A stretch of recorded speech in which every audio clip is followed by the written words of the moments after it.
Olá, eu sou o Lauro Jardim. Eu sou o Gabeira. Eu e o Gabeira estamos aqui hoje na redação do Globo, no centro do Rio de Janeiro, como em todas as terças-feiras, para um papo sobre os assuntos quentes da semana. A ideia é a gente analisar, destrinchar, opinar, dar bastidores de temas que vão da política nacional à política internacional, meio ambiente, economia, sociedade... E mais alguma coisa.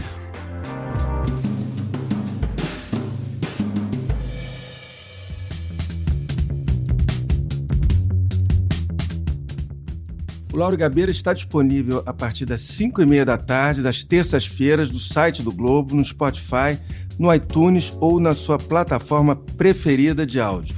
Mas é claro que você vai poder ouvir no horário que melhor se encaixar no seu dia.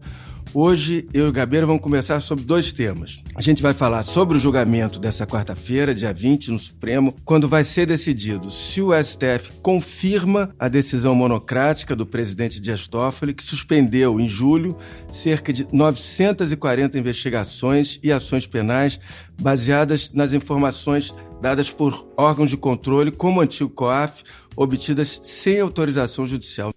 Nesse julgamento, os ministros vão analisar justamente se a unidade de inteligência financeira, que é o antigo COAF, o Banco Central e também a Receita Federal, se eles podem compartilhar dados sigilosos com investigadores sem autorização judicial. No mesmo balaio, a gente vai discutir um pouco o poderoso Toffoli, que descobriu-se agora, por meio de uma reportagem na Folha de São Paulo, que ele pediu ao COAF cópias de todas as investigações em curso, o que significou ele ter acesso a 600 mil investigações, incluindo uma sobre o escritório pilotado pela própria mulher dele. O presidente do STF, o ministro Dias Toffoli, determinou que o Banco Central repasse a ele cópias de todos os relatórios de inteligência financeira produzidos pelo antigo COAF nos últimos 3 anos. Na noite de segunda-feira, o Toffoli recuou e revogou parte dessa decisão. A gente vai falar também da deterioração do quadro institucional da Bolívia. Mas antes, como em todos os episódios, eu queria saber do Gabeira, que vive viajando pelo Brasil. Para onde você viajou na semana passada? Eu viajei para o Nordeste e parei aqui alguns dias para editar as minhas imagens. São 6 anos de estrada. Estou editando as imagens e compartilhando no Instagram. Mas agora vou de novo ao Nordeste fazer um trabalho sobre uma pequena cidade chamada Galinhos, que vai desaparecer como cidade, não fisicamente. Eu vou começar a trabalhar esse tema das pequenas cidades que vão desaparecer. Mas é uma dessas cidades, tantas cidades que o Paulo Guedes quer... Exatamente. A proposta apresentada ontem pelo governo prevê que cidades com menos de 5 mil habitantes e com baixa arrecadação se unam a cidades maiores. Eu já fiz um trabalho sobre a menor cidade do Brasil, que é Serra da Saudade, em Minas. Também vai desaparecer como cidade. Então eu vou ver exatamente, já houve uma experiência dessa no estado de Brandemburgo, na Alemanha, de fundir cidades, e eu vou examinar como é que isso vai acontecer. E você andou falando alguma coisa por aí nova? Eu publiquei na semana passada uma nota, na quarta-feira passada, no dia 13, contando que o porteiro do condomínio Vivendas da Barra, aquele porteiro que deu polêmico depoimento à polícia, dizendo que obteve uma autorização do seu Jair para que um dos acusados de matar a vereadora Marielle Franco entrasse no condomínio no dia do crime. Na tarde de hoje, a promotora do Ministério Público Estadual do Rio, Simone Sibilio, disse que as afirmações do porteiro do condomínio não condizem com a realidade. Ele até então não tinha dado um novo depoimento à polícia, mesmo tendo esse depoimento sido muito polêmico. E eu atualizei agora a informação e a coisa muito estranha, me parece muito estranha, até agora, 40 dias depois do último depoimento, o porteiro não foi ouvido novamente. Ele continua de férias, até aí dá para se entender, porque é muita solicitação em torno dele, etc, etc. O condomínio manteve ele de férias. Agora, ele não ter sido ouvido de novo é algo que causa estranhamento. Bom, chegou a hora da gente falar do Supremo e do presidente do Supremo, Dias Toffoli.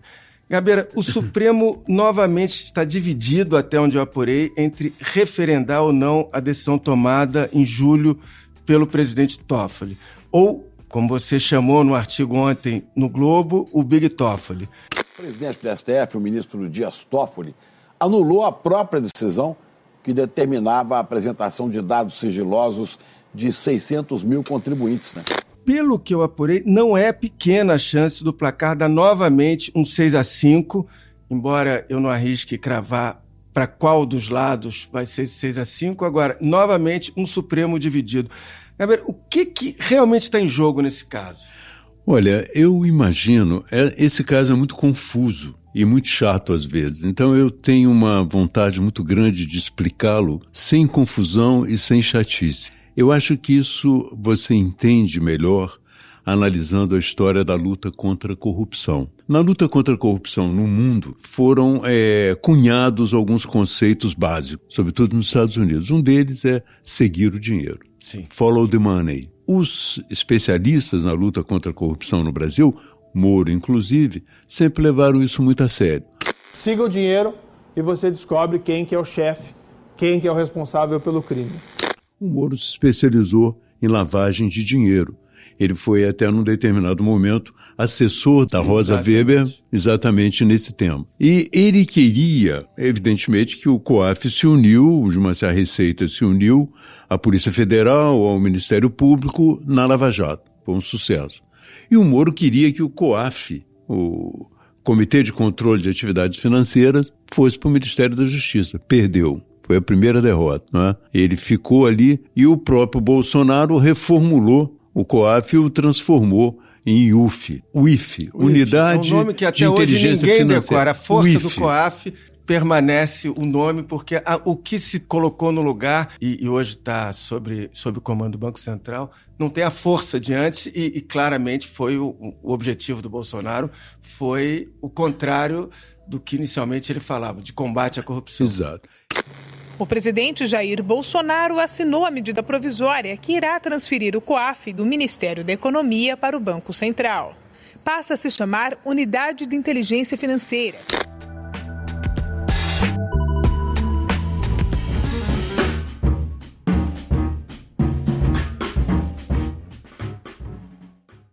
E entra também em cena o Toffoli, aí entra em cena pesado. Ele suspende todas as investigações que tinham sido feitas a partir de informações do COAF que não tenham sido autorizadas pela Justiça.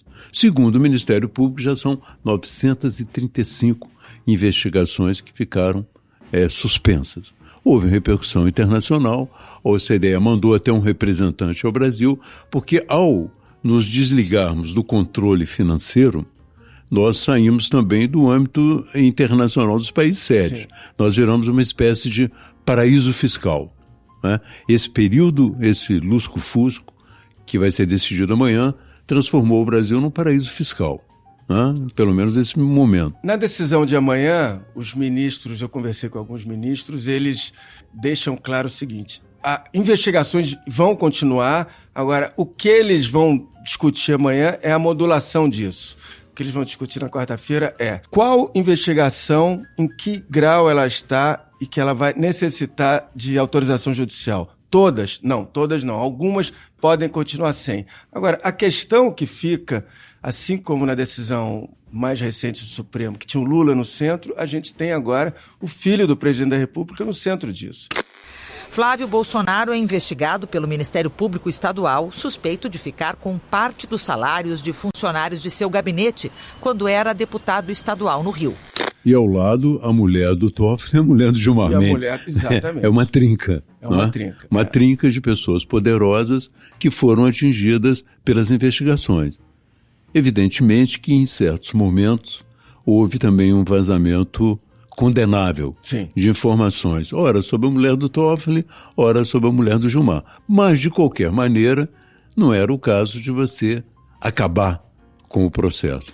E você criou ali uma outra suspeita sobre todo esse assunto, que foi quando se descobriu que o Toffoli requisitou ao Banco Central cópia de todas as investigações em curso, quer dizer, pelos órgãos de controle, que eram 600 mil investigações. E detalhe, ele pediu no ofício dele a cópia dos documentos. Ou seja, ele poderia, eventualmente, compulsar aqueles documentos sem problema. Agora, o que foi enviado para ele pelo antigo COAF foi uma chave de acesso. Quer dizer, se ele entrasse na investigação de fulano de tal, ia ficar registrado que ele entrou na de fulano de tal. A cada investigação tinha uma chave. Detalhe é Ficaria registrado, mas Exato. quem iria denunciá-lo? Se não fosse descoberto pela Nós não imprensa. temos acesso à chave, nós não sabemos. E tem um outro detalhe que não deve passar em branco, que é o seguinte: a Receita Federal enviou os documentos como o ministro Toffoli pediu, em cópia. O que significa que, pelo menos supostamente, como o escritório da mulher do ministro Toffoli, Roberta Rangel, estava sendo investigado pela Receita, ele recebeu a cópia desses documentos. Exatamente. De maneira nenhuma eu quero dizer se ele olhou esses documentos. Não, mas eu quero dizer que ele teve acesso a isso. O problema não é só olhar. Se você examinar as perguntas que ele faz, ele quer saber quais os procuradores que tinham autorização para fazer consultas ao COAF. Ele quer saber como foi o processo. Sim. Ele quer saber quem teve autorização da justiça ou não para investigar. Isso.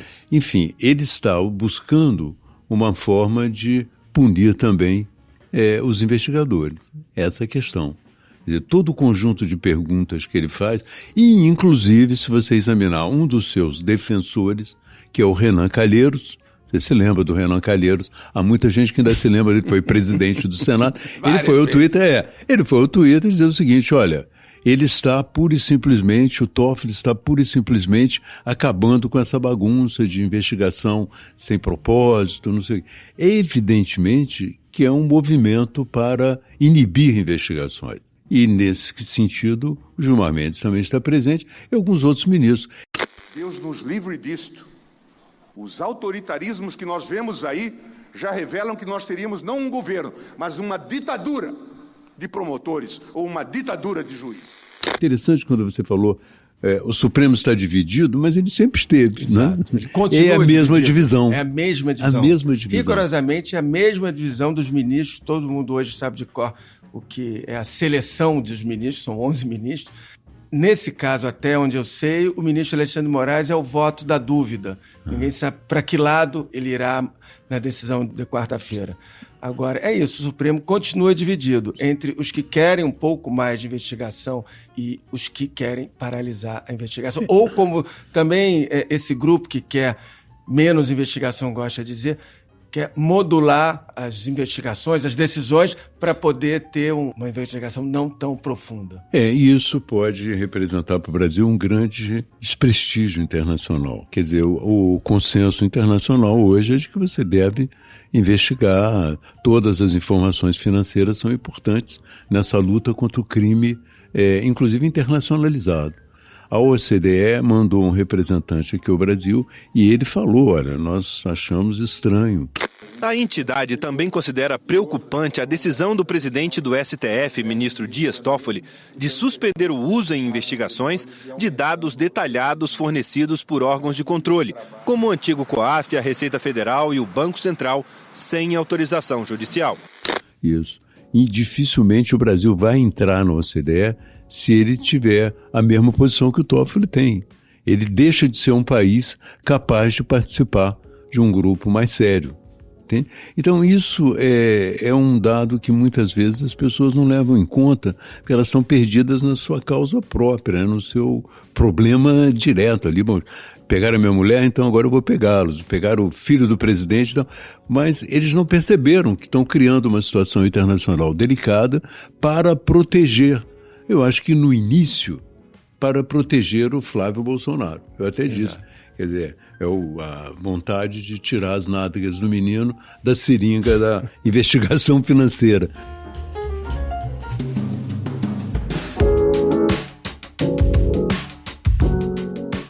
E eu queria pontuar aqui também, o ministro Toffoli hoje, ele construiu uma relação com o presidente da República, uma boa relação, e até onde eu consegui apurar, a relação também recente com o Procurador-Geral da República, Augusto Aras, está muito boa. Eles têm tocado de ouvido. Essas últimas manifestações de ambos sobre esse caso das investigações, etc., foram todas um pouco combinadas. Ele não tem ali nenhum atrito entre ambos, o que, enfim, mostra o que pode estão vir juntos, pela frente. Estão juntos. Aliás, é interessante você ver como o poder do Toffoli se aumenta, porque num espaço curto de tempo ele prestou 2 favores.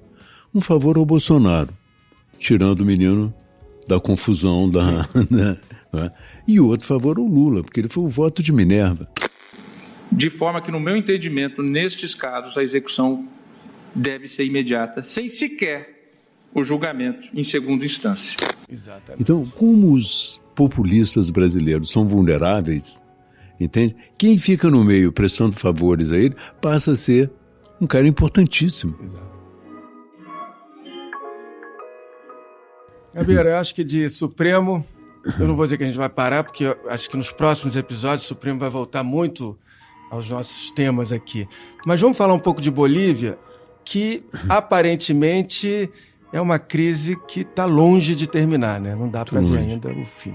Não só muito longe, como uma crise um pouco hostil. Jornalistas brasileiros estão tendo dificuldade em cobrir o que se passa na Bolívia, né? Turista, e você é a polícia. I was just thrown tear gas by the police on purpose. This is what's happening in the middle of a plaza where people have been protesting peacefully. Há muita violência, há um descontrole. Está havendo também dificuldades na própria fronteira. Né? Eu acho que a saída do Evo Morales, a renúncia do Evo Morales, não pacificou a Bolívia. E estamos ainda numa situação complexa. E o Chile parece que buscou um caminho. No Chile, a Comissão de Constituição e Justiça da Câmara aprovou a realização de um plebiscito para a população dizer se quer ou não a elaboração de uma nova Constituição. Mas eu estou muito impressionado com 2 fatores, tanto da Bolívia quanto do Chile, que é a repressão na rua. Na Bolívia já morreram 23 pessoas. E no Chile eu fiquei sabendo ontem, já acompanhando há algum tempo, que 200 pessoas tiveram problemas visuais, algumas ficaram cegas. 146 pessoas sofreram ferimentos nos olhos devido às balas de borracha e bombas de gás lacrimogênio lançadas pela polícia e pelo exército. 1/5 dos feridos ficou cego de um olho. No Chile, por causa das balas de plástico.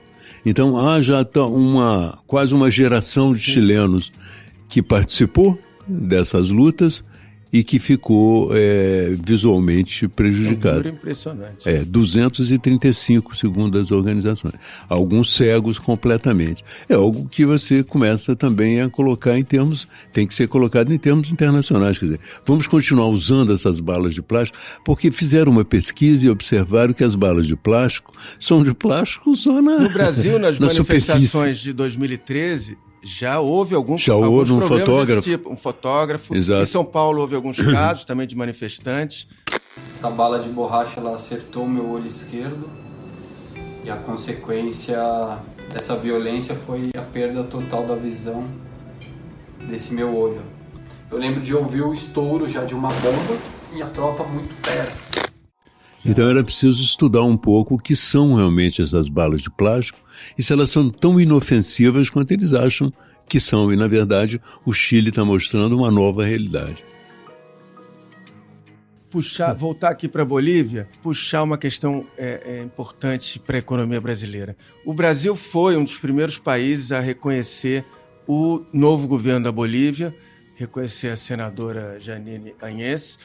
Asumo de inmediato la presidencia del Estado prevista en el orden constitucional y me comprometo a asumir todas las medidas necesarias para pacificar el país. Mas isso não vai ajudar em nada na questão do gás natural, que é o que o Brasil hoje discute com a Bolívia. O Brasil tem dois temas do gás natural que são muito importantes, que estavam em negociação nesse momento. Primeiro é a renegociação de um contrato de fornecimento de gás natural para o Brasil, que o contrato termina dia 31 de dezembro desse ano e estava em negociação, ele foi paralisado durante o período eleitoral e, obviamente, não vai ser retomado nesse momento. Isso não significa que, a partir de 1º de janeiro, os 30 milhões de metros cúbicos de gás deixarão de ser importados pelo Brasil, porque, segundo consta, o Brasil tem um estoque aí para uns 4, 5 meses. Então ainda tem um tempo, mas é algo que preocupa. Tem uma outra questão que diz respeito ao novo mercado de gás, como batizou o ministro Paulo Guedes, que baratearia o preço do gás natural. Para isso, a Petrobras deveria vender 51% a sua participação majoritária no gasoduto Brasil-Bolívia, para poder dar oportunidade de outras empresas participarem desse mercado e, portanto, baratear o preço. Essas negociações também foram, porque elas implicam em negociar com a estatal de petróleo da Bolívia, foram também paralisadas e continuarão paralisadas. Quer dizer, o Brasil tem ali uma questão econômica que vai demorar a ser resolvida enquanto a Bolívia não entrar nos eixos, ou você, pelo menos, entender quem é que manda na Bolívia, quando vão ter novas eleições, etc. No caso da Bolívia, talvez valesse a pena também colocar só mais uma interface, que é a interface ambiental. O Evo Morales foi muito criticado pelas queimadas. Um incêndio de grandes proporções atinge a fronteira do Brasil com a Bolívia e o Paraguai. E houve realmente muitas queimadas. Mas quem está controlando agora a Amazônia boliviana? Que tipo de política vai haver para a Amazônia boliviana? E ontem nós tivemos já uma informação no Brasil de que 29,5% de crescimento foi registrado no desmatamento do Brasil. Dados do Instituto Nacional de Pesquisas Espaciais revelam: o desmatamento na Amazônia cresceu quase 30% entre agosto de 2018 e julho desse ano, na comparação com o período que vai de agosto de 2017 a julho do ano passado. É o maior desmatamento registrado nos últimos 10 anos. Então, mas, enfim, não se contestou os dados que são do INPE. A crise na Bolívia, mais a política brasileira, colocam também uma grande parte da Amazônia em xeque. Bom, está terminando aqui o Lauro Gabeira de hoje. Para não deixar, talvez, o assunto mais importante da semana para uns 40 milhões de brasileiros de lado, que é o jogo de sábado, a final da Libertadores do Flamengo e River Plate, eu vou dar uma palavra agora para o participante rubro-negro desse podcast, que não sou eu, para saber... Gabeira, o Flamengo leva essa no sábado? Nós todos esperamos isso. Ninguém está jogando tão bem quanto o Flamengo, mas pode acontecer muita coisa, não é? Nós perdemos para o Bahia, empatamos para aqui e ali, mas eu acho que a grande expectativa é de obter 2 títulos no mesmo fim de semana. Bom, eu que sou tricolor não vou secar o Flamengo. Com essa previsão otimista do Gabeira, a gente fica por aqui. O Lauro Gabeira, eu vou repetir, está disponível a partir das 5h30 da tarde, das terças-feiras, no site do Globo, no Spotify, no iTunes ou na sua plataforma preferida de podcast. E para saber o que vai acontecer com estes e outros assuntos durante a semana, assine o Globo. É só acessar assineoglobo.com.br. Esse episódio teve a captação de áudio de Elcio Braga, edição de Carolina Moran e Vitor Carvalho. Na terça que vem, a gente está de volta. Tchau. Tchau.